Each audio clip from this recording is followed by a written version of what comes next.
Hi, it's Anne-Marie from Charmed Live Therapy, back to have a little recap about the court drama surrounding It Ends With Us, Blake Lively, Justin Baldoni, all the beefs, all the tuna, whatever else there is. I'm trying my best to keep up with it here, but as I said, kind of I'm out of my usual situation, so I'm very much reliant on people not turning up when I don't expect them to, dogs not barking when I don't expect them to, because there's 10 in the house where I am right now. But I kind of want to keep up with you, and I want to keep abreast of these things. And yeah, so I've been watching and reading plenty in the last few days. So let's just talk about a little bit of it. It's really interesting now how I feel about Hugh Jackman. We've kind of broken up, I think, at this point, which is really sad because he's been a big part of my life and he's meant a lot to me in terms of X-Men movies, and I've always considered he had the perfect male body proportions and things like that. But I think now, and I was watching a video by Leanne Newton last night that had Brett Douglas McDowell on as a guest. Now, Brett is the guy that has had a similar experience to Justin with Ryan Reynolds and his friends like Rob McElhenney, whereby he feels like his name, his likeness, his intellectual property, events in his life have kind of been consumed by Ryan Reynolds and have kind of been churned out in terms of things that they've produced, like the movie Free Guy and the TV show Mythic Quest, and elements also of it in Deadpool and Wolverine too, specifically Dogpool, which is a very close replica for his own pet Starbuck, who was a pug that had a tongue hanging out and such. You might have seen him by now. But it's one of these things, and it's kind of like the relationship I have with my dad and how I was brought up. When you try to spell it out and explain it, the people on the outside of it might find it hard to get, or they might think that you're reaching, or they may think you're looking at things in a way that's bigoted or biased or something in order to further your own narrative. It's something you kind of only understand when you've lived it. And I get the sense from this Brett Douglas McDowell that that's how he feels about it, is that in his lived experience, this really does feel like it's been done to him. So it's kind of on him, I guess, to prove that it's true. But we know that Blake and Ryan are very, very clever at creating just enough of a legal narrative or a justification in order to say, oh, well, you can't sue me for that, or that's artistic license, or everything comes from an idea you've seen somewhere. It's like how Ed Sheeran runs into trouble with his songs. It's like, well, there are no original melodies left and stuff like that. So at what point do you kind of determine that somebody's doing something illegal to you in terms of taking whole chunks of your life and marketing it and monetizing it? And that's what Brett Douglas McDowell feels has happened, that he and his wife, elements of things that happened at a convention where his wife, Aiko, alleges she was drugged, and not alleging that anybody had anything to do with that in terms of Ryan and Rob and things, but that story and the people that were at that convention and the people that knew events and Aiko's intellectual property, that kind of showed up quite clearly in aspects of Rob McElhenney's show Mythic Quest and Ryan's movie Free Guy and Deadpool and Wolverine. And Brett Douglas McDowell was also on the set of Deadpool 2 at various times, but he's also got beef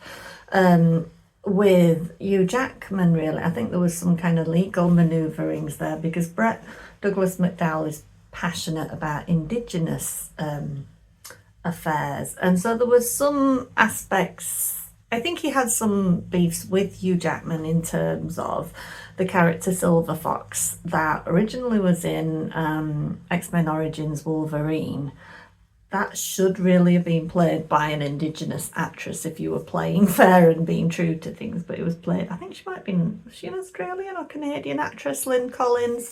But they kind of used, you know, if you were to look at that movie, you kind of do assume that there's Indigenous and cultural references to it, but it is not played by an actress who is Indigenous. And I guess he had some claims that when it came to Deadpool 2 and they're doing the time travel thing at the end that sets up the events of Deadpool and Wolverine, that there was the opportunity there to, for whatever cameo was relevant, to tie up events that they could have used an Indigenous actress for Silver Fox. And he also has some issues with The Greatest Showman and how Barnum was portrayed, and that, you know, this was not some guy who was an all-around good guy, that bad things happened in order for that guy to monetize his circus, his show, whatever was going on. And he kind of references other things like Pan, the movie Hugh Jackman made, that were kind of whitewashed. So I think there's been discussions between the two, either through legal representatives or otherwise, in terms of settling aspects of this beef, I guess. But it also ties Hugh Jackman into all of this mess more fully, because it's hard now. I mean, we've always kind of said, those of us on Team Baldoni, that, you know, how much does Hugh Jackman know? Surely he knows when he was wearing that blue and pink cardigan like Blake, like Ryan, and was Brendan Sklenar wearing one at the same time, that they knew what that was about, that it was about mockery and things. There's no way that Hugh Jackman made Deadpool and Wolverine without knowing what the source of those jokes were, because those jokes didn't really make sense. They weren't really funny. I didn't find them funny when I first watched the movie, because I didn't know what the hell it was on about when it was talking about intimacy coordinators and all the various references. I was left hanging because I didn't know the source of what it was. Deadpool and Wolverine makes a whole lot more sense once you know about the Justin Baldoni aspects of it. But, you know, I've said before in an earlier video, if I'd have been Hugh Jackman making that movie and I purported not to know where that content was coming from, I'd have had a conversation with my big buddy, Ryan Reynolds, just to say, I don't get this joke. What's this joke about? I'm not finding that funny. What am I missing? I'd have wanted it explained. And you know, Hugh Jackman's not a stupid person. I'm sure if he wasn't getting the script, he'd have some concerns about where it was going and whether it was going to be successful. So it does start making you think all around that Hugh Jackman must know how Ryan and Blake operate and how these things are done and how they take aspects of people's lives and turn them into a way to either just use them as content or use them to mock and humiliate. You has to know some of that. And perhaps this is partly to do with why his marriage broke up. I mean, we know, like, he cheated with Sutton Foster. But I'm wondering now just how much Deb, Hugh Jackman's ex-wife, had to just suck up. Because she seems like quite a respectful, good person. She's been quiet throughout Hugh's career. And she's no dude. She's not stupid. She's an intelligent woman, a self-made woman. But in order to propel her husband's career, I imagine she's kind of sucked up a lot and kind of had to suck up a lot in terms of being in close proximity to Ryan and Blake too, and being quite let down and betrayed, I think, as well. So yeah, I think I might have broken up with Hugh Jackman because I don't really have that respect for him anymore. I don't trust that he's a good guy anymore. I don't trust that he has people's best intentions at heart anymore. Whether he did initially and he's kind of just evolved over time, I'm not quite sure, but that's my feeling about it right now. So in terms of what else is happening legally, we've had some kind of mini wins. I think there's still this feeling like this judge, it almost feels like he still blanket gives to Blake and Ryan and gives Team Baldoni partially what they want. He tends to, right now it always seems like we get a bit and have to give a bit. But I'm not one to right now say this judge is totally biased. I think it's like other people have said. Blake and Ryan, or their team, their legal team, are savvy enough to understand that they can confuse the issue enough to kind of almost overwhelm the judge into making decisions or making gut instinct choices, I guess, or choices that might be, oh, I can't effing be asked with this anymore. Cut that out, or just cut huge chunks of something out, which is kind of what it felt like when he dismissed huge aspects of Justin's case. But yeah, we had Blake Lively is not getting away with it. She has to produce her communications with Taylor Swift that occurred both during the production of the movie, pre-production of the movie, and the time, like all through that time in December when she was out socialising with Taylor, when she should have, no doubt, if there's genuinely SH, where are all your text messages saying how shit everything is, how you're feeling, how oppressed you are, how bullied you are, how vulnerable you feel? Where are all your texts saying this to your big buddy Taylor Swift? You're not getting away with not producing those things. And by the same count, I mean, we keep getting this sense that I feel like Blake has these meetings and these, when the lawyers have the sits down and they kind of figure out who's going to give what and when. It feels like Blake's team kind of gives a little till everybody commits to something. And then the moment everybody's gone home or turned their backs or switched their email off for the day, she makes a random decision about, no, I want all of this and I want it by X time. And everybody's like, hang on, we just, we didn't have that. That is not what we said. We didn't confirm days. We didn't confirm when, the speed, whatever. It's almost like the attorneys agree it and then they have to run it by Blake and Blake goes, no, I want it now. Like the toddler that we're starting to realise she is.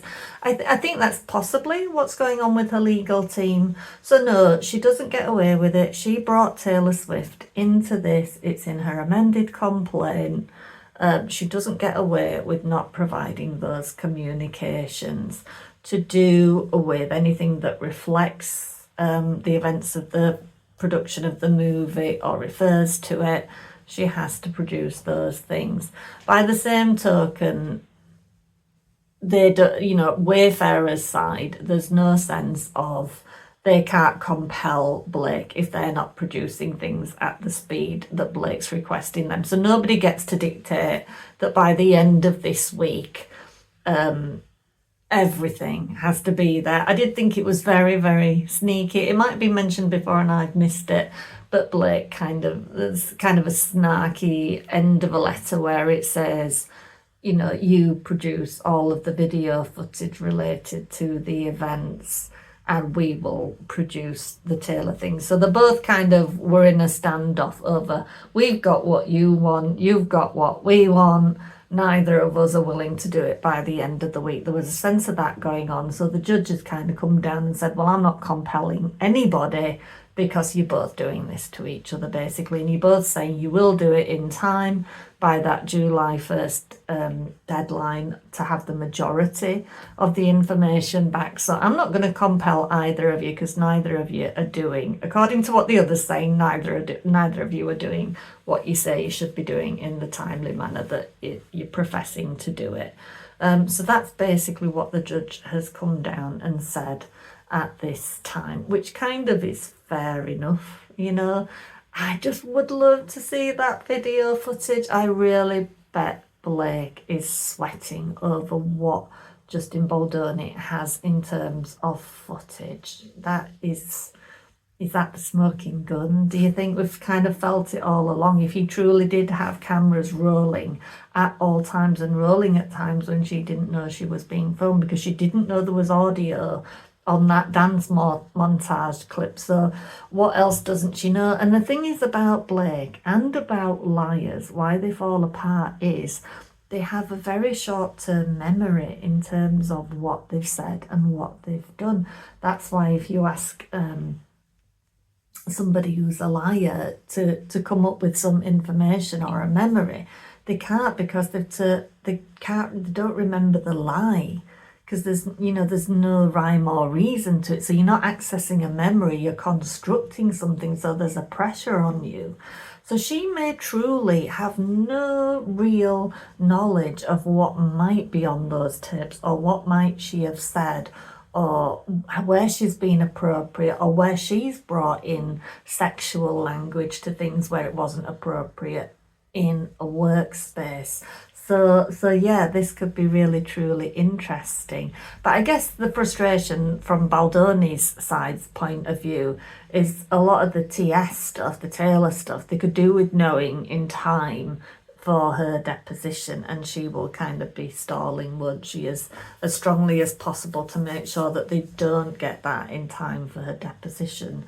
So all of that is in play. So just to recap some of the other things that have been happening over the last couple of days, and I'll have to refer to my notes from this, otherwise I'll have to make numerous videos. So Ryan basically, because some of his interrogatories, his demands were still in play, and they were kind of fudging that they were Ryan's. They were kind of just still lumping him all together in with Blake, but obviously Ryan's been dismissed from the case at this point in time.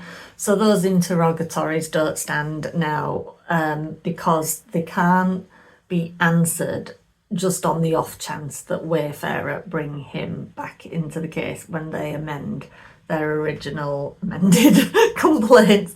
I've lost track of the amendments now. So yeah, Wayfarer, at no time did they say that they had what they needed from Swift in terms of her communications with Blake. That was a comment from an unnamed source, so they can't hold Wayfarer to that in terms of not giving out information about communications between Blake and Taylor. Yeah, it's like all of this information to do with that Blake's wanting all of Wayfarer's communications with reporters, content creators, and all the rest of it, right up to present day. I wonder in some ways, because she's still trying to prove a smear campaign, but I wonder if there's an aspect of it for her that she's kind of also wanting to prove that she is liked. She's wanting to know who they've been talking to and what's being said, because I think there'll be a big chunk of her that is thinking all of these people are supposed to love me because I am universally loved. I don't accept people not liking me on their own behalf based off of what they've seen of me for themselves. So in a way, wanting all communications to do with anything right up to present day. So whatever Wayfarer comments have been responding to journalists that have been put to them. And I don't think they've really been doing very much. I haven't got a sense of that. I mean, Friedman has done things, hasn't he? But other than that, to my knowledge, I'm not aware of stuff circulating. But it is like Blake. It's not, to me, it's not just about the smear campaign she's trying to prove. It's trying to figure out who is it that's saying that they don't love me, that I'm not universally adored. I need to see this for myself because I'm finding it hard to believe. Because that's been the problem all along, is she's found it really hard to believe that she was not liked for who she is and what she's been doing. So I still feel like there's an aspect of that in play. So Matthew Mitchell, who is the ex-VP of Jones Works, Blake's side got their permission to serve him via LinkedIn or social media because apparently he's not answering at his house, but they've also got to go pin the notice to his door, leave a voicemail, I think, as well as target him through social media and his LinkedIn. So it'd be interesting to know what they want from the former VP of Jones Works that surely they've not already got from Stephanie Jones herself, seeing as she's the big buddy with them. So the judge agreed, like I said, with Wayfarer that so far they have not professed to have any information from Taylor Swift. Lively herself stated that Swift had knowledge about complaints and discussions. So she has to provide that information. The judge also said that even if Wayfarer is pushing the Taylor Swift narrative for PR reasons or to create a narrative, it does not matter because it's still a part of the case. So whether they're getting PR out of it or not, as Blake does, is neither here nor there, because it's still a confirmed part of the case. So there's no getting out of that. So just because it's hurt feelings, Blake, just because it's hurt feelings and you don't like it, does not mean that you get to stop it happening. Because there is already that order in place about sensitive materials that already protects them. So Blake herself is in no need of a protective order to save her hurt feelings, because she feels vulnerable and she feels like the target of, manufactured shame and the rest of it that she likes to refer to. So yeah, judge said no to the cross motion to compel Blake's communications with Sony WME regarding the SH and the retaliation. But that's not to say they're not getting it, it's just to say I'm not compelling her to do it any faster than everybody's already agreed to. You're not doing certain things that you've kind of said that you should, so I can't and won't compel her to move any faster than she's moving. But that's not to say it's not going to happen, and it will happen. And people aren't going to expect it to happen, basically. So other than that, what did I have? So there was a nice letter from somebody called Maxwell Breed, attorney, who works for Pryor Cashman. So he is looking after Catherine Case and Brianna Butler Coslow. So Catherine Case is a former TAG employee, the agency group, Melissa Nathan's company, and Brianna Butler Coslow is a current employee. So these poor girls, these poor women, have been subpoenaed to produce tons of information related to the case, much of which, Blake has just had an argument about the Taylor Swift thing being duplicative or cumulative or doubling up on stuff.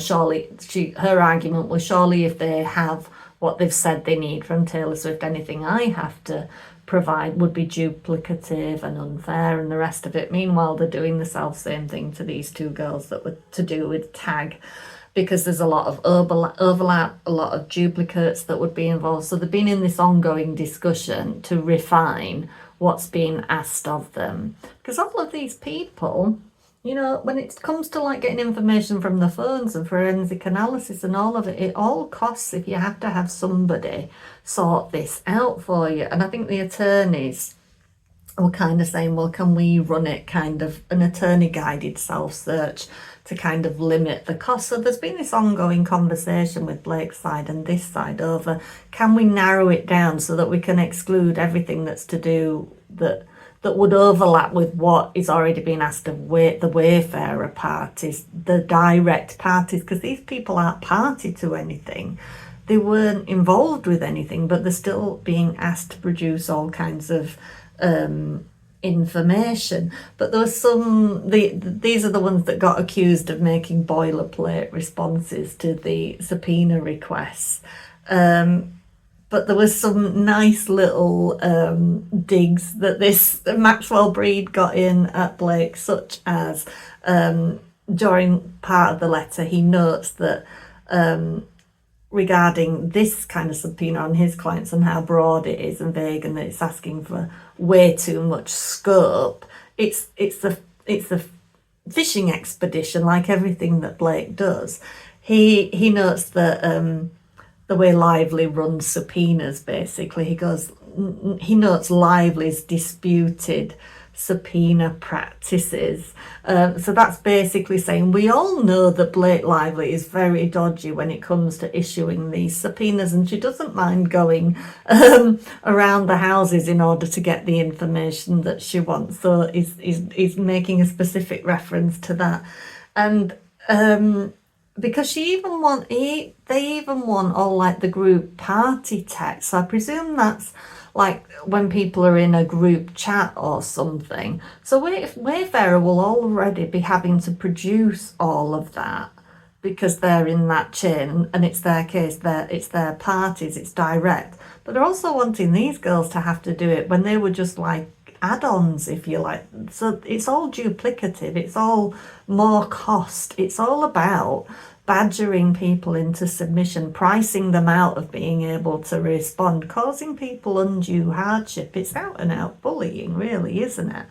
But yeah, when he was closing down, closing down this letter, he says, in closing, we thank the court for the time and consideration given his letter, even as Lively's letter motion ought not to have been made at all. And I thought, oh, that's a nice one, isn't it? But it's true. It's true. A lot of these things that Blake is doing, and if she continues to do them, will exhaust the judge's patience. So kind of we do have to be a little bit patient ourselves, because it's not getting past the judge that she is making things more difficult than it necessarily is, I don't think. So what else was I going to say before I shut off for today? Yeah, basically just what I said before, that I feel like because it makes no sense otherwise, that they have these meet and confers and they have these email conversations, and people say, kind of agree to narrow scope a little bit, or, you know, cut out certain people to make sure that things aren't being duplicated. And then it's like the minute Blake hears about it, the attorneys then are saying something completely different and imposing deadlines and saying it has to be done by then, and I want more than we agreed we said, and they're changing the narrative. So to me, that can only... I think that must be when the attorneys have to go back and relate to Blake the compromise is made, and she doesn't want to compromise at all. That's what I think that must be, when attorneys come back and say, no, we need it by next week, and it's not going to look like this, it's going to look like that. Because Blake Lively literally does not want to be told by anyone how this is going to be. Because she's running scared, so she has to make it really hard for everybody. She has to make it really confusing for everybody. She has to overwhelm people, because confusion and mess and overproduction and all of the rest of it is the only way that she's going to get out from under this, if everybody just gets too exhausted, too fed up, and gives up, basically. And it's like I was thinking today, because I think most people feel, and I think the deposition will probably be the tipping point next week, whether she shows up for that deposition or whether she doesn't. So how she feels about that and the experience she has about that, I guess, will largely dictate whether she decides to go ahead and bring it all to court. But you can almost guarantee that if some point she decides that she doesn't want to go to court with this, that it's all too much, she will run with the narrative that it's exhausted her so much emotionally, it's taken so much out of her, it's ruined her family's life, it's ruined her business, that she has been forced into withdrawing her case in order to save her own skin, basically. I think if it ever comes to that, I think that is the kind of narrative that she will run with, that she's collapsed under the manufactured shame and the manufactured accusations and the not being believed and the being vilified in the press, and it will all be about man's oppression of women and the generational nature of that she is a victim of. I think that will be the narrative she runs with if it comes to the point in time where she has to withdraw, because there'll be certain things that she doesn't want to talk about, that she doesn't want to answer, that she doesn't want to provide. I still think all of that is in play. I think she'll play chicken for as long as she can, basically. While ever there's the concept of Baldoni giving in, or winning, or beating him, or browbeating him, or the rest of it, she will allow this to run out. But if it comes to the push where she can't rehearse something, where she can't be given a script for something and practice it, if there ever comes a time where she has to improvise and actually answer direct things, that'll be the tipping point over whether this case actually goes further forward or not. It's how much she can rehearse ahead of time and how much she'll have to make up on the spot or actually tell the truth. All right. Thank you for watching. Please do hit that like and subscribe and share. And I always appreciate your valuable comments. I am a rapid transformational therapy practitioner, so I help people with their emotional stuff day in and day out. And I'm widely successful at that. If you Google Charmed Live Therapy, you'll be able to see my reviews on what people feel like when they work with me and how much of an immersive experience it is. And always check the description box because there's always my freebies in there too, and any resources I have to give you. All right, thank you for watching and staying to the end. I will see you later. Bye bye.